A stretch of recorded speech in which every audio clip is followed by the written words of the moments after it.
ਵਾਹਿਗੁਰੂ ਜੀ ਕਾ ਖਾਲਸਾ ਵਾਹਿਗੁਰੂ ਜੀ ਕੀ ਫਤਿਹ। ਪਰਮ ਸਨਮਾਨਯੋਗ ਸਤਿਗੁਰਾਂ ਦੇ ਹਜ਼ੂਰ ਜੁੜ ਮਿਲ ਬੈਠੇ ਰੱਬ ਰੂਪ ਗੁਰਮੁਖ ਸਤਸੰਗੀ ਜਨੋ, ਸਤਿਗੁਰੂ ਜੀ ਦੀ ਰਹਿਮਤ ਬਖਸ਼ਿਸ਼ ਦਾ ਸਦਕਾ ਸਤਿਗੁਰੂ ਜੀ ਦੇ ਚਰਨਾਂ ਵਿੱਚ ਜੁੜ ਕੇ ਬਹਿਣ ਦਾ ਸਮਾਂ ਨਸੀਬ ਹੋਇਆ। ਸਤਿਗੁਰੂ ਜੀ ਦੀ ਪਿਆਰੀ ਅੰਮ੍ਰਿਤਮਈ ਇਲਾਹੀ ਬਾਣੀ ਦਾ ਕੀਰਤਨ ਗੁਰੂ ਕੇ ਪਿਆਰੇ ਕੀਰਤਨੀਆਂ ਪਾਸੋਂ ਆਪ ਜੀ ਨੇ ਸਰਵਣ ਕੀਤਾ।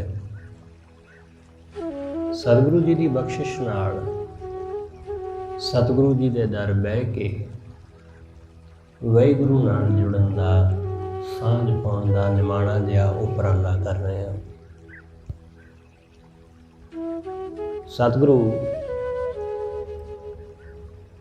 ਗੁਰੂ ਨਾਨਕ ਸਾਹਿਬ ਮਹਾਰਾਜ ਰਹਿਮਤ ਕਰਦਿਆਂ ਅੱਜ ਦੇ ਇਸ ਬਚਨ ਅੰਦਰ ਸਮਝਾਉਂਦੇ ਨੇ ਕਿ ਹੇ ਵਾਹਿਗੁਰੂ, ਤੇਰੇ ਤੋਂ ਬਿਨਾਂ कोई होर नहीं है। तू ही है सब कासे दा मालक, तू ही मेरे सिर दा साईं, तू ही सब रंगां विच रूपां विच सब अंदर तू ही समाया होया। सतगुरु कहंदे तुझ बिन अवर ना कोई मेरे प्यारे, तुझ बिन अवर ना कोई हरे। हे वाहिगुरु, तेरे बिना कोई होर है ही नहीं मेरे प्यारे, ते ना ही तेरे बिना कोई होर हो सकदा है, क्योंकि तू इन्ना विशाल है, इन्ना बेअंत है कि तेरी विशालता, तेरी बेअंतता नूं बयान करना बड़ा औखा है। ते तेरी ये बेअंतता सब रूपां विच रंगां विच नज़र आउंदी है। ये सारे रूप तेरे ही ने, ये सारे रंग तेरे ही ने, इन्हां सब रंगां विच तू ही है। सानू कोई रंग भाउंदा है जां नहीं भाउंदा, पर वाहिगुरू सारे रंगां विच है। लोग किसे एक चीज़ नाल जुड़ जांदे ने, किसे नू कोई चीज़ पसंद है, किसे नू कोई, किसे नू कोई फुल पसंद है, किसे नू कोई।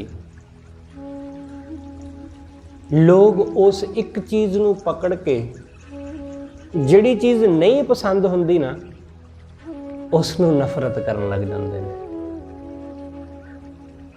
जद कि ऐसा नहीं होना चाहिए कि जो तुहानू पसंद है सो है, जो पसंद नहीं है नहीं है। पर उहदे नाल नफरत करन दी, उहदे नाल गिलानी करन दी जरूरत नहीं।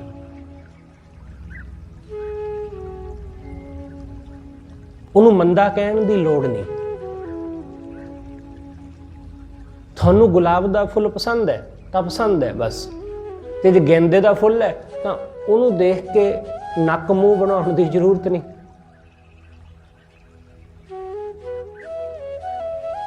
ਉਹਨੂੰ ਦੇਖ ਕੇ ਉਹਦੇ ਨਾਲ ਗਿਲਾਨੀ ਕਰਨੀ ਇਹ ਠੀਕ ਨਹੀਂ, ਕਿਉਂਕਿ ਇਹ ਵੀ ਉਹਦਾ ਹੀ ਰੰਗ ਹੈ। इसलिए सतगुरु कहते जिन्हें वाहिगुरू दे रंगां नूं जाणिया वो नफरत नहीं कर सकता किसी नाल, प्यार कर सकता है पर नफरत नहीं। नफरत है ही नहीं, क्योंकि नफरत करे किहदे नाल? क्योंकि सारिਆਂ ਵਿੱਚ ਤੇ ਉਹ ਵਾਹਿਗੁਰੂ ਵਸਦਾ ਹੈ। ਕਿਸੇ ਨਾਲ ਨਫ਼ਰਤ ਕਰਨੀ ਮਤਲਬ ਪ੍ਰਮਾਤਮਾ ਨਾਲ ਨਫ਼ਰਤ ਕਰਨੀ। ਉਸ ਵਾਹਿਗੁਰੂ ਦੇ ਨਾਲ ਨਫ਼ਰਤ ਕਰਨੀ, ਉਹਦੀ ਈਰਸ਼ਾ ਆਪਣੇ ਮਨ ਵਿੱਚ ਪਾਲਣੀ। ਇਸ ਲਈ ਗੁਰਮੁਖ ਭਗਤ ਪ੍ਰੇਮ ਤੇ ਕਰ ਸਕਦਾ ਹੈ, ਪਰ ਨਫ਼ਰਤ ਨਹੀਂ ਹੁੰਦੀ ਉਹਦੇ ਕੋਲੋਂ।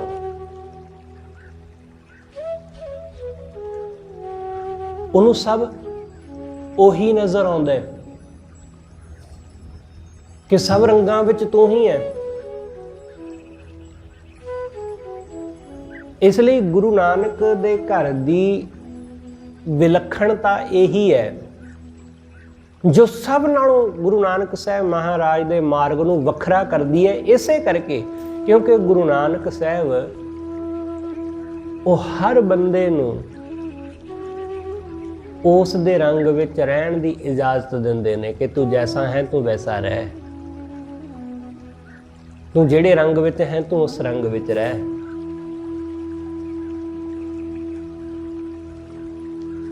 ਪਰ ਵਾਹਿਗੁਰੂ ਦੇ ਨਾਲ ਜੁੜਿਆ ਰਹੋ। ਇਸ ਲਈ ਇੱਥੇ ਫਰੀਦ ਸਾਹਿਬ ਵੀ ਮੌਜੂਦ ਨੇ, ਇੱਥੇ ਕਬੀਰ ਸਾਹਿਬ ਵੀ ਮੌਜੂਦ ਨੇ, ਇੱਥੇ ਨਾਮਦੇਵ ਜੀ ਵੀ ਮੌਜੂਦ ਨੇ, ਰਵਿਦਾਸ ਜੀ, ਇੱਥੇ ਰਾਮਾਨੰਦ ਵੀ ਮੌਜੂਦ ਹੈ। ਸਭ ਬੈਠੇ ਨੇ ਇੱਕੋ ਥਾਂ, ਵੱਖ-ਵੱਖ ਧਰਮ ਨਾਲ ਸੰਬੰਧਿਤ, ਵੱਖ-ਵੱਖ ਜਾਤ ਨਾਲ ਸੰਬੰਧਿਤ, ਵੱਖ-ਵੱਖ ਕਿੱਤੇ ਅਤੇ ਵੱਖ-ਵੱਖ ਕਰਮ ਨਾਲ ਸੰਬੰਧਿਤ ਹੈ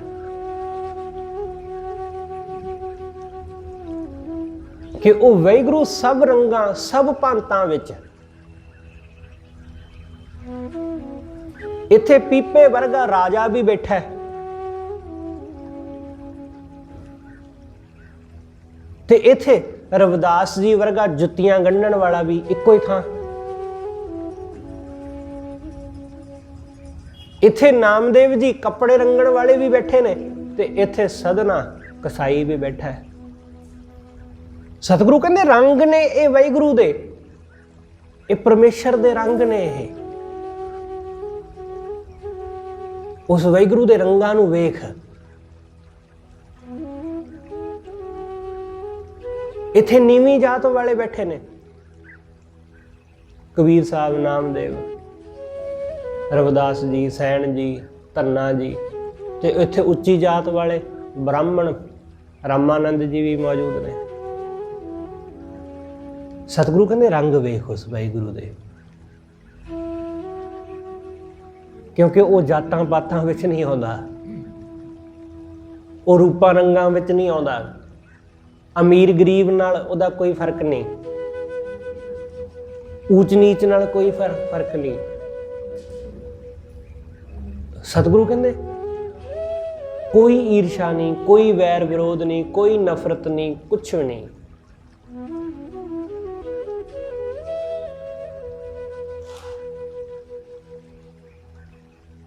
ਉਹ ਸਰਬ ਰੰਗਾਂ ਵਿੱਚ ਵਸਿਆ। ਇਸ ਲਈ ਗੁਰੂ ਸਾਹਿਬ ਨੇ ਸਾਰੇ ਰੰਗ ਇਕੱਠੇ ਕਰ ਦਿੱਤੇ ਇੱਕ ਥਾਂ। ਸਾਰੇ ਰੰਗ ਇੱਕ ਥਾਂ ਕਰ ਦਿੱਤੇ ਕਿਉਂਕਿ ਇਹਨਾਂ ਰੰਗਾਂ ਵਿੱਚ ਇੱਕ ਰੰਗ ਦੀ, ਉਸ ਵਾਹਿਗੁਰੂ ਦੇ ਰੰਗ ਦੀ ਗੱਲ ਹੈ, ਪ੍ਰੇਮ ਦੇ ਰੰਗ ਦੀ, ਪਰਮੇਸ਼ਰ ਦੇ ਪ੍ਰੇਮ ਦੀ। ਕਿਉਂਕਿ ਇਹਨਾਂ ਸਾਰਿਆਂ ਨੂੰ ਉਹ ਵਾਹਿਗੁਰੂ ਹੀ ਦਿਸਿਆ, ਉਹ ਪਰਮੇਸ਼ਰ ਹੀ ਦਿਸਿਆ, ਉਹਦੇ ਤੋਂ ਬਿਨਾਂ ਹੋਰ ਕੋਈ ਦਿਸਿਆ ਹੀ ਨਹੀਂ, ਉਹਦੇ ਤੋਂ ਬਿਨਾਂ ਹੋਰ ਕੁਝ ਨਜ਼ਰ ਨਹੀਂ ਆਇਆ। ਸਰਬੀ ਰੰਗੀ ਰੂਪਮੀ ਤੂੰ ਹੈ, ਤਿਸ ਬਖਸ਼ੇ ਜਿਸ ਨਦਰ ਕਰੇ। ਉਹਨੂੰ ਵਾਹਿਗੁਰੂ ਬਖਸ਼ ਦਿੰਦਾ ਹੈ ਜਿਹਦੇ ਉੱਤੇ ਉਹ ਨਦਰ ਕਰ ਦਿੰਦਾ ਹੈ,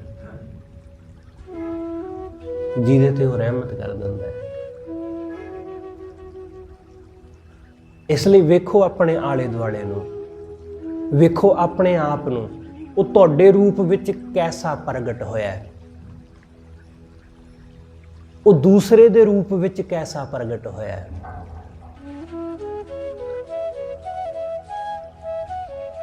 ਜਰਾ ਦੇਖੋ ਆਪਣੇ ਆਲੇ ਦੁਆਲੇ, ਜਿੰਨੇ ਵੀ ਤੁਹਾਡੇ ਪਰਿਵਾਰ ਦੇ ਮੈਂਬਰ ਨੇ ਉਹਨਾਂ ਸਾਰਿਆਂ ਨੂੰ ਵੇਖੋ। ਉਹਨਾਂ ਸਾਰਿਆਂ ਦੇ ਰੂਪ ਵਿੱਚ ਉਹ ਵਾਹਿਗੁਰੂ ਕੈਸਾ ਪ੍ਰਗਟ ਹੋਇਆ। ਕਿਸੇ ਦਾ ਸੁਭਾਅ ਕੈਸਾ ਹੈ, ਕਿਸੇ ਦਾ ਕੈਸਾ, ਕਿਸੇ ਦਾ ਕੈਸਾ। ਇਹ ਸਭ ਉਹਦੇ ਰੂਪ ਨੇ, ਵੱਖੋ ਵੱਖਰੇ, ਵੱਖੋ ਵੱਖਰੇ ਰੂਪ ਸਾਰੇ ਉਹਦੇ। ਇਹ ਸਾਰੇ ਰੰਗ ਉਹਦੇ ਨੇ। ਜਦੋਂ ਸਾਨੂੰ ਇਸ ਢੰਗ ਨਾਲ ਦੇਖਣਾ ਆ ਜਾਂਦਾ ਹੈ, ਜਦੋਂ ਇਸ ਢੰਗ ਨਾਲ ਸਾਨੂੰ ਦੇਖਣ ਦੀ ਸੂਝ ਆ ਜਾਂਦੀ ਹੈ, ਤਦੋਂ ਵਾਹਿਗੁਰੂ ਤੁਹਾਡੀ ਅੱਖ ਤੋਂ ਬਚ ਨਹੀਂ ਸਕਦਾ। ਉਹ ਤੁਹਾਡੀ ਅੱਖ ਤੋਂ ਬਚੇਗਾ ਨਹੀਂ। ਤੁਸੀਂ ਕਿਤੇ ਵੀ ਕਿਸੇ ਵੀ ਤਰ੍ਹਾਂ ਉਸ ਨੂੰ ਪਹਿਚਾਣ ਲਓਗੇ, ਉਸ ਨੂੰ ਵੇਖ ਲਵੋਗੇ। ਚਾਹੇ ਉਹ ਕੀੜੀ ਦੇ ਰੂਪ ਵਿੱਚ ਹੋਵੇ ਤੇ ਚਾਹੇ ਹਾਥੀ, ਚਾਹੇ ਉਹ ਬੰਦੇ ਦੇ ਰੂਪ ਵਿੱਚ ਹੋਵੇ ਤੇ ਚਾਹੇ ਪਸ਼ੂ ਦੇ, ਤੁਸੀਂ ਪਹਿਚਾਣ ਲਓਗੇ ਉਸ ਨੂੰ। ਇਸ ਲਈ ਉਹ ਬਚ ਨਹੀਂ ਸਕਦਾ ਤੁਹਾਡੀਆਂ ਅੱਖਾਂ ਤੋਂ, ਤੁਹਾਡੇ ਕੰਨਾਂ ਤੋਂ ਬਚ ਨਹੀਂ ਸਕਦਾ। ਤੁਸੀਂ ਉਹਦਾ ਬੋਲ ਸੁਣ ਹੀ ਲਵੋਗੇ, ਚਾਹੇ ਕੁਝ ਵੀ ਹੋਵੇ। ਤੁਹਾਡੇ ਤੱਕ ਉਹਦੀ ਆਵਾਜ਼ ਪਹੁੰਚ ਹੀ ਜਾਵੇਗੀ। ਇਸ ਲਈ ਸਤਿਗੁਰੂ ਕਹਿੰਦੇ, ਹੇ ਵਾਹਿਗੁਰੂ ਤੁਝ ਬਿਨ ਅਵਰ ਨਾ ਕੋਈ ਹਰੇ। हे वाहिगुरु, तेरे तो बिना कोई है ही नहीं, तेरे तो बिना कोई भी नहीं। तू ही है सब थाई, सब थाई बसिया होया। सतगुरु कहते ये गल चंगी तरह अपने हिरदे विच वसा लै कि ये जिहड़ा शरीर है ना साडा, ये शरीर एक कच्ची गागर है, कच्चे घड़े वर्गा है।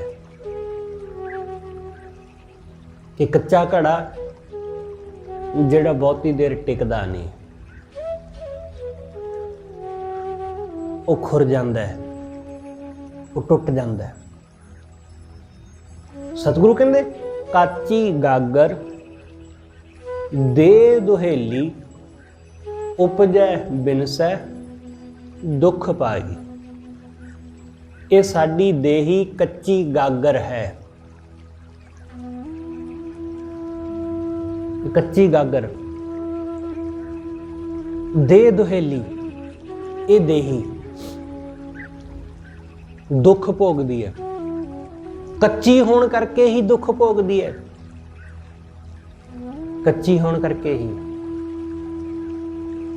उपजै, उपजदी है ये देही, बिनस है, बिनस जाती है। जरा जा कुछ दुख आ जाए तो रो पैंदी है, जरा जा सुख मिल जाए तो बहुत हस खिड़ जाती है। सतगुरु कहते ये देही कच्ची है, ये हमेशा नहीं रहेगी। आ शरीर साडा, फरीद साहब ने जिक्र किया। फरीद साहब कहते जिवें कच्चे घड़े दे विच पानी नहीं ना टिकदा, वो सारा पानी बह जाता है, निकल जाता है उहदे विचों, क्योंकि घड़ा कच्चा। ऐसा ही बंदे दा जीवन है कि ये शरीर कच्चे घड़े जैसा है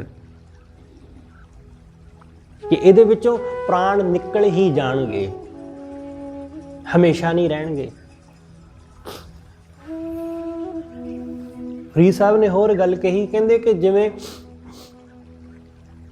कंधी दे उत्ते, कंडे दे उत्ते रुख लगे होण,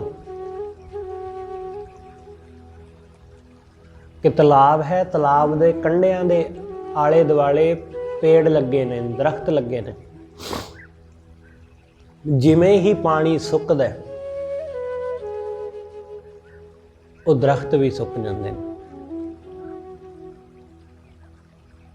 कंधी उत्ते रुखड़ा किचरक बन्नै धीर, कंडे दे उत्ते लगा दरख्त बूटा, किन्नी क देर तक धीरज धारण करेगा, टिकेगा? बहुती देर नहीं। कंधी उत्ते रुखड़ा किचरक बन्नै धीर। ते अगली पंक्ति विच फरीद साहब कहंदे कि कच्चे घड़े दे विच रखिया पानी किन्नी कुछ देर तक टिकेगा? बहुती देर नहीं टिकदा, कुछ पल टिकेगा, फिर वो टुट ही जाएगा। ये देही, ये शरीर किन्नी कुछ देर तक टिकेगा? कोई भरोसा थोड़ी है, कोई किसी तरह की गारंटी, कोई किसी तरह की वारंटी थोड़ी ना है। कोई ये दावा थोड़ी ना कर सकते हैं कि असी 50 साल भोगांगे, 100 साल भोगांगे, असी 60-70 साल दे होके मरांगे। इस गल का कोई दावा नहीं है। कोई बंदा नहीं दावा कर सकता इस गल का कि मैं इन्ने साल भोग के जावांगा इस दुनिया तो। इत्थे बड़े आए ऐसे दावा करने वाले, पर कोई भी उस दावे ते उत्ते नूं पूरा ना कर सकिया। बड़ा मशहूर डांसर होया माइकल जैक्सन, जिहड़ा दावा करदा सी कि मैं 150 साल तक नहीं मरदा। साडे कोल ते ऐसे प्रबंध भी नहीं है, उहदे कोल ते प्रबंध बड़े सन। उन्हें ऐसा भी प्रबंध कर रखिया सी कि जे मेरियां किते अखां खराब हो जाण ਤਾਂ ਉਹਨੇ ਕੁਝ ਲੋਕਾਂ ਨੂੰ ਪੈਸੇ ਦੇ ਕੇ ਰੱਖਿਆ ਹੋਇਆ ਸੀ ਕਿ ਜਦੋਂ ਮੈਨੂੰ ਮੇਰੀਆਂ ਅੱਖਾਂ ਖਰਾਬ ਹੋ ਜਾਣ ਤੇ ਮੈਂ ਤੁਹਾਡੀਆਂ ਅੱਖਾਂ ਲੈ ਲਵਾਂਗਾ।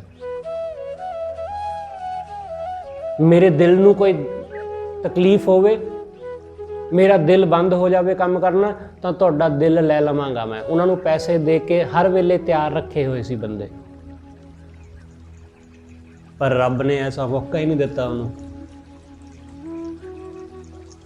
ਐਸਾ ਅਵਸਰ ਹੀ ਨਹੀਂ ਮਿਲਿਆ।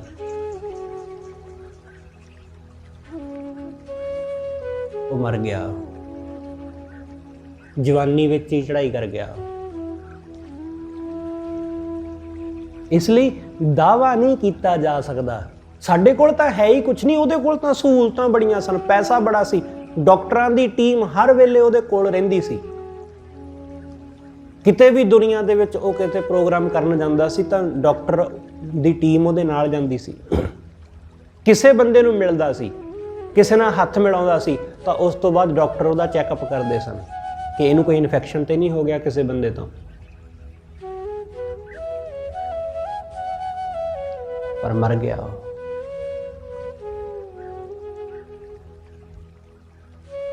ਇਸ ਲਈ ਦਾਵਾ ਨਹੀਂ ਕੀਤਾ ਜਾ ਸਕਦਾ। ਉਹਨੇ ਕੀਤਾ ਦਾਵਾ ਕਿ ਮੈਂ 150 ਸਾਲ ਨਹੀਂ ਜਾਂਦਾ, ਪਰ 50 ਵੀ ਨਹੀਂ ਪੂਰੇ ਕਰ ਸਕਿਆ ਉਹ। 40 ਕੁ ਦੇ ਲਾਗੇ ਛਾਗੇ ਹੀ ਉਹਦੀ ਮੌਤ ਹੋ ਗਈ। ਇਸ ਲਈ ਦਾਵਾ ਨਹੀਂ ਕਰ ਸਕਦੇ ਅਸੀਂ ਕਿ ਅਸੀਂ 50 ਸਾਲ ਕੱਢਾਂਗੇ, 60-70 ਸਾਲ 80 ਦੇ ਹੋ ਕੇ ਮਰਾਂਗੇ। ਪਰ ਸਾਡੀ ਕੋਸ਼ਿਸ਼ ਇਹੀ ਹੁੰਦੀ ਹੈ। ਅਸੀਂ ਉਹਨੇ ਕਿਹਾ, ਅਸੀਂ ਕਹਿੰਦੇ ਨਹੀਂ।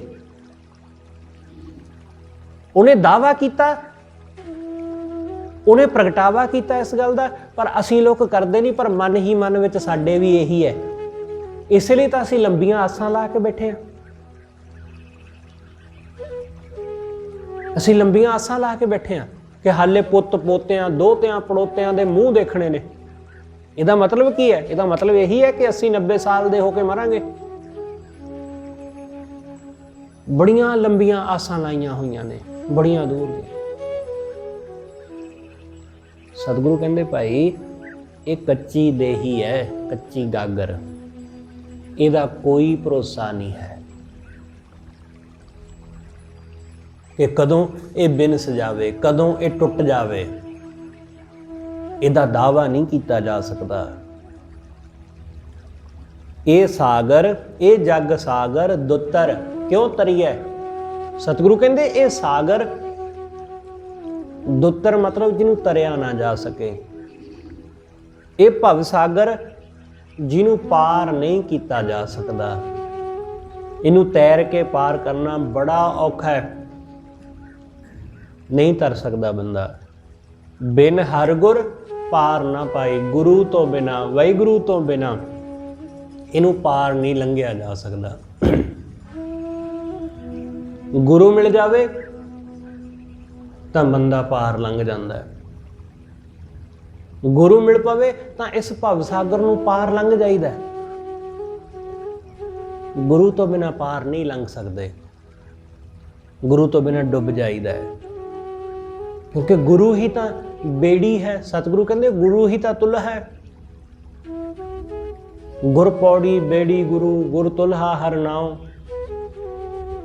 ਗੁਰੂ ਹੀ ਬੇੜੀ, ਗੁਰੂ ਹੀ ਪੌੜੀ, ਗੁਰੂ ਹੀ ਤੁਲ੍ਹਾ, ਗੁਰੂ ਹੀ ਜਹਾਜ਼, ਗੁਰੂ ਹੀ ਬੋਹਤ। ਗੁਰੂ ਨਾਲ ਜੁੜ ਕੇ ਅਸੀਂ ਪਾਰ ਲੰਘਦੇ ਹਾਂ। ਗੁਰੂ ਨਾਲ ਜੁੜ ਕੇ ਅਸੀਂ ਕਾਮ ਕ੍ਰੋਧ ਦੇ ਵਿਸ਼ਿਆਂ ਵਿਕਾਰਾਂ ਦੇ ਇਸ ਭਵ ਸਾਗਰ ਨੂੰ ਪਾਰ ਲੰਘ ਜਾਂਦੇ ਹਾਂ, ਜਨਮ ਮਰਨ ਦੇ ਗੇੜ ਤੋਂ ਮੁਕਤ ਹੋ ਜਾਂਦੇ ਹਾਂ।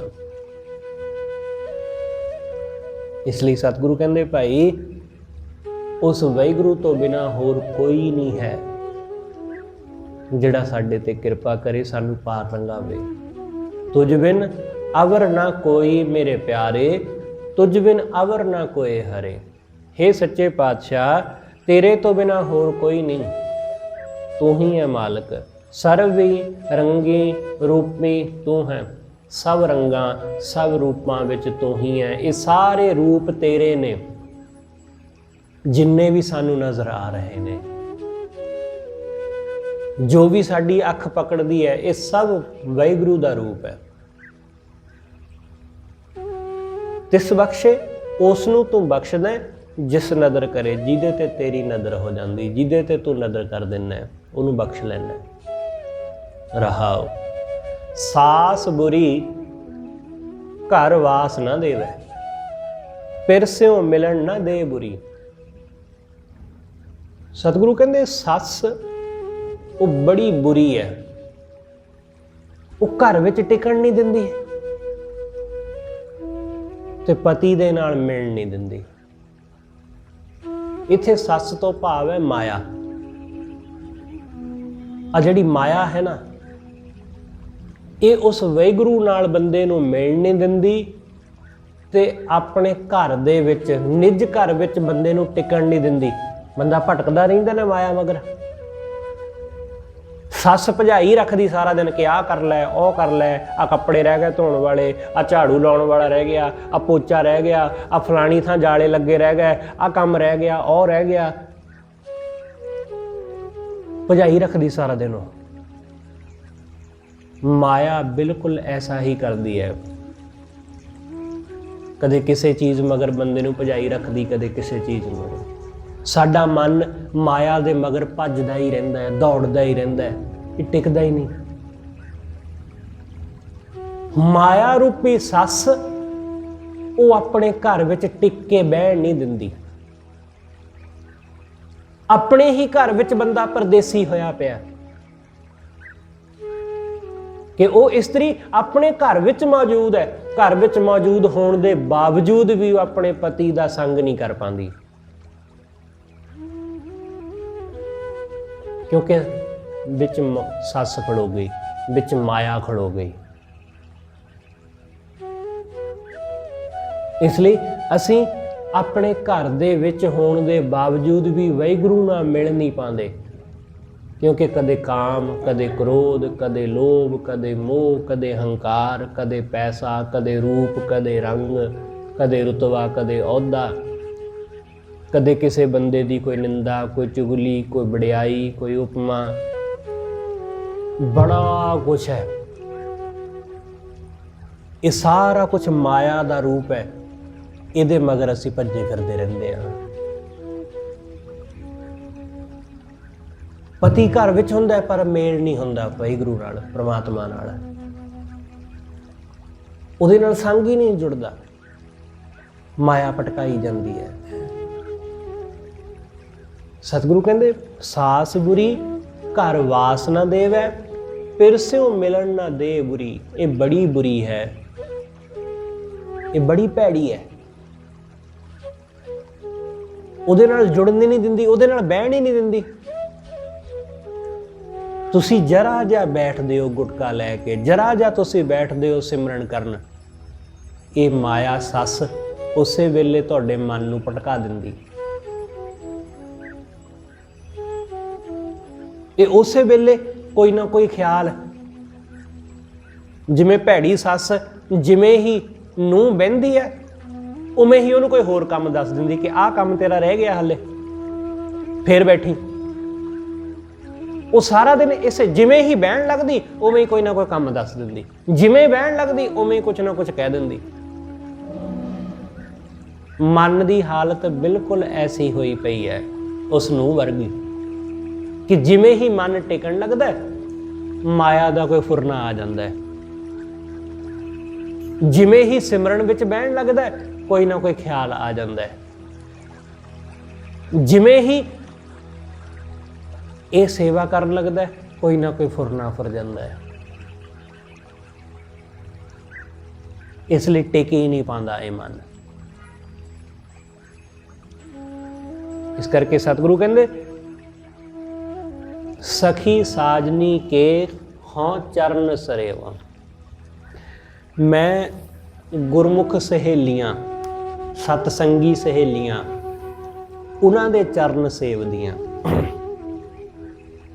ਉਹਨਾਂ ਦੇ ਚਰਨ ਪੂਜਦੀਆਂ, ਉਹਨਾਂ ਨੂੰ ਪੁੱਛਦੀਆਂ ਕਿ ਭੈਣੋ ਮੈਨੂੰ ਦੱਸੋ ਮੈਂ ਇਸ ਸੱਸ ਦਾ ਕੀ ਹਾਲ ਕਰਾਂ, ਇਹਦਾ ਕੀ ਹੱਲ ਕਰਾਂ ਮੈਂ, ਕਿਉਂਕਿ ਇਹ ਤੇ ਬਹਿਣ ਹੀ ਨਹੀਂ ਦਿੰਦੀ, ਇਹ ਤੇ ਸਾਰਾ ਦਿਨ ਭਜਾਈ ਰੱਖਦੀ, ਇਹ ਮਾਇਆ ਸਾਰਾ ਦਿਨ ਮੈਨੂੰ ਭਟਕਾਈ ਰੱਖਦੀ ਹੈ, ਕੀ ਕਰਾਂ।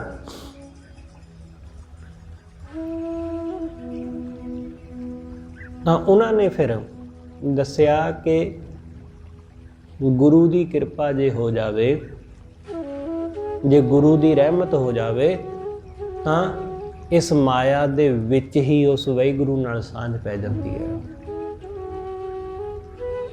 ਸਖੀ ਸਾਜਨੀ ਕੇ ਹੋਂ ਚਰਨ ਸਰੇਵੋਂ, ਹਰ ਗੁਰ ਕਿਰਪਾ ਤੇ ਨਦਰ ਕਰੀ। ਹਰੀ ਨੇ, ਉਸ ਵਾਹਿਗੁਰੂ ਨੇ ਗੁਰੂ ਦੀ ਰਹਿਮਤ ਨਾਲ ਮੇਰੇ ਤੇ ਨਦਰ ਕਰੀ। ਉਹਨੇ ਮੇਰੀ ਹਾਲਤ ਦੇਖ ਲਈ। ਪਤੀ ਨੂੰ ਪਤਾ ਨਹੀਂ ਸੀ ਕਿ ਕੀ ਵਾਪਰ ਰਿਹਾ ਸੀ ਉਹਦੀ ਪਤਨੀ ਨਾਲ, ਪਰ ਜਦੋਂ ਪਤੀ ਦੀ ਨਜ਼ਰ ਪਈ, ਜਦੋਂ ਉਸਨੇ ਦੇਖਿਆ ਕਿ ਇਹਨੂੰ ਤਾਂ ਸਾਰਾ ਦਿਨ ਟਿਕ ਕੇ ਨਹੀਂ ਬਹਿਣ ਦਿੰਦੇ, ਜਦੋਂ ਉਹਨੇ ਉਹਦੀ ਹਾਲਤ ਦੇਖੀ ਤਾਂ ਉਹਨੂੰ ਤਰਸ ਆਇਆ। ਉਹਨੇ ਕਿਰਪਾ ਕਰਕੇ ਉਸ ਨੂੰ ਆਪਣੇ ਚਰਨਾਂ ਨਾਲ ਜੋੜ ਲਿਆ। ਜਦੋਂ ਸਾਡੀ ਹਾਲਤ ਉਸ ਵਾਹਿਗੁਰੂ ਨੂੰ ਪਤਾ ਲੱਗ ਜਾਂਦੀ ਹੈ, ਜਦੋਂ ਉਹ ਸਾਡੇ ਤੇ ਨਜ਼ਰ ਕਰ ਦਿੰਦਾ ਤਾਂ ਉਹ ਕਿਰਪਾ ਕਰਕੇ ਆਪਣੇ ਗਲ ਲਾ ਲੈਂਦਾ ਹੈ। ਹਰ ਗੁਰ ਕਿਰਪਾ ਤੇ ਨਦਰ ਕਰੀ, ਆਪ ਵਿਚਾਰ ਮਾਰ ਮਨ ਦੇਖਿਆ। ਸਤਿਗੁਰੂ ਕਹਿੰਦੇ ਆਪਣੇ ਆਪ ਨੂੰ ਵਿਚਾਰ, ਆਤਮ ਨੂੰ ਵਿਚਾਰ।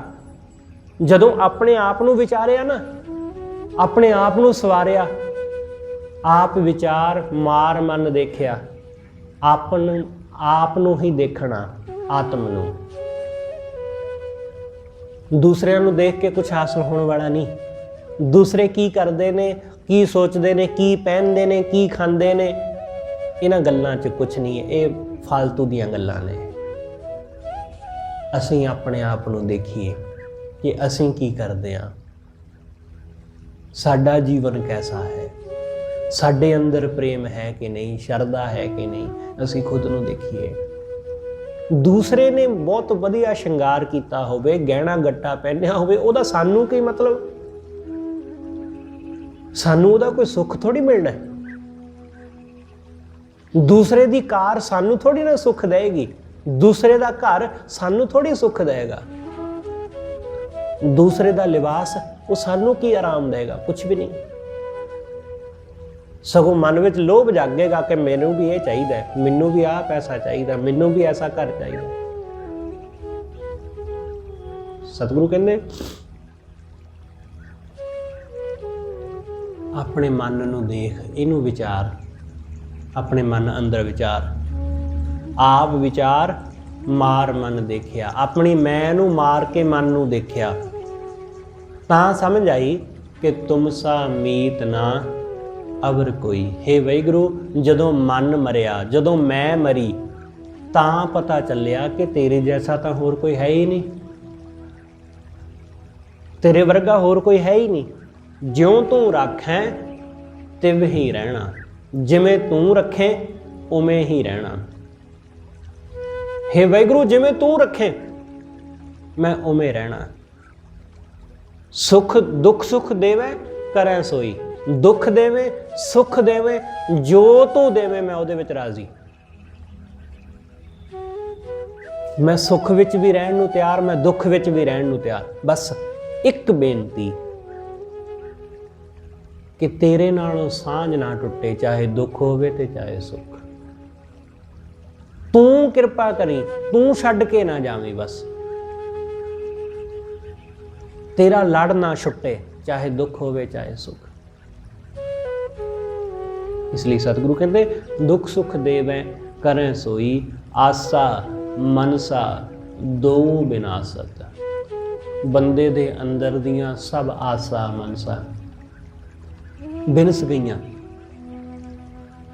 माया दी आस ते मन दियां जिन्नियां भी मनशावां सन सारियां मिट गईयां। हुण मन विच कोई मनशा नहीं, हुण मन विच कोई आसा नहीं। ना माया दी कोई मनशा बची है, ना माया दी कोई आस।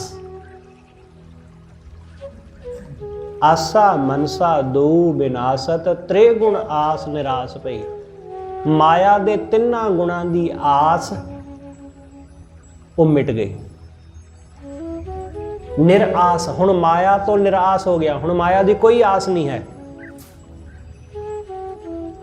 ਜਿਹੜਾ भी बंदा कल दी आस ते है कि कल नूं कुछ मिलेगा, ਉਹਨੂੰ कदे कुछ हासिल नहीं हुंदा। सतगुरु कहंदे ਉਹ माया तो निराश हो गया। जदों निराश हो गए तुरिया अवस्था, जिन्हें कल दा ख्याल छड्ड दिता, ਜਿਹੜਾ हुण विच आ गया इस पल विच, कि अगले पल दा ख्याल ही नहीं। अगले पल जो होवेगा छड्डो, अगला पल देखांगे, उदों देखांगे। हुण दी गल करो, इस पल दी, जिस पल विच साह लै रहे हैं, जिस पल विच बोल रहा मैं, जिस पल विच तुसी सुन रहे हो, बस यही पल। अगले दा की पता। जिहड़ा इस पल विच आ गया, आस मतलब अगला पल, कल, फ्यूचर। तुरिया अवस्था आ जड़ा हुण मौजूद है। बस सतगुरु कहते तुरिया अवस्था गुरमुख पाईऐ, संत सभा की ओट लई। तुरिया अवस्था तिन्ना गुणा तो मुक्त, माया तो मुक्त, गुरु दी राही ये अवस्था हासिल हुंदी है। जिहड़ा बंदा गुरु दे सन्मुख हुंदा है उसनूं तुरिया अवस्था हासिल हुंदी, ते उसने संतां दी गुरु दी ओट लई, संत सभा की ओट लई। संतां दी सभा, गुरमुखां दी सभा दा ओट आसरा लिया। ज्ञान ध्यान सगले जप तप, सारे जप तप, सब ज्ञान ध्यान, ज्ञान ध्यान सगले सब जप तप, जिस हिरदे अलख पेवा, जिहदे हिरदे विच ओ अलख वाहिगुरू वस गया। सतगुरु कहंदे ਉਹਦੇ ਲਈ ਇਹੀ ਸਾਰੇ ਗਿਆਨ ਧਿਆਨ ਹੋ ਗਏ, ਉਹਦੇ ਲਈ ਇਹੀ ਜਪ ਤਪ ਹੋ ਗਿਆ। ਉਹਨੂੰ ਹੋਰ ਕਿਸੇ ਜਪ ਤਪ ਦੀ ਲੋੜ ਹੀ ਨਹੀਂ ਰਹਿ ਗਈ, ਕਿਉਂਕਿ ਵਾਹਿਗੁਰੂ ਹਿਰਦੇ ਵਿੱਚ ਵਸ ਗਿਆ। ਹੁਣ ਭਲਾ ਕਿਸੇ ਚੀਜ਼ ਦੀ ਕੀ ਲੋੜ, ਹੁਣ ਕੀ ਜ਼ਰੂਰਤ, ਹੁਣ ਕੁਛ ਜ਼ਰੂਰਤ ਨਹੀਂ। ਨਾਨਕ ਰਾਮ ਨਾਮ ਮਨ ਰਾਤਾ, ਜਿਨ੍ਹਾਂ ਦਾ ਮਨ ਵਾਹਿਗੁਰੂ ਦੇ ਨਾਮ ਵਿੱਚ ਰੰਗਿਆ ਗਿਆ, ਗੁਰਮਤਿ ਪਾਏ ਸਹਿਜ ਸੇਵਾ। ਉਹਨਾਂ ਨੇ ਗੁਰੂ ਦੀ ਮੱਤ ਤੇ ਚੱਲ ਕੇ ਸਹਿਜ ਵਿੱਚ ਟਿਕ ਕੇ ਸੇਵਾ ਰਾਹੀਂ ਸਹਿਜੇ ਹੀ ਪ੍ਰਾਪਤ ਕਰ ਲਿਆ। ਸਹਿਜੇ ਹੀ, ਕੋਈ ਜਪ ਤਪ ਨਹੀਂ, ਕੋਈ ਕਠਿਨ ਤਪੱਸਿਆ, ਕਠਿਨ ਘਾਲਣਾ ਨਹੀਂ।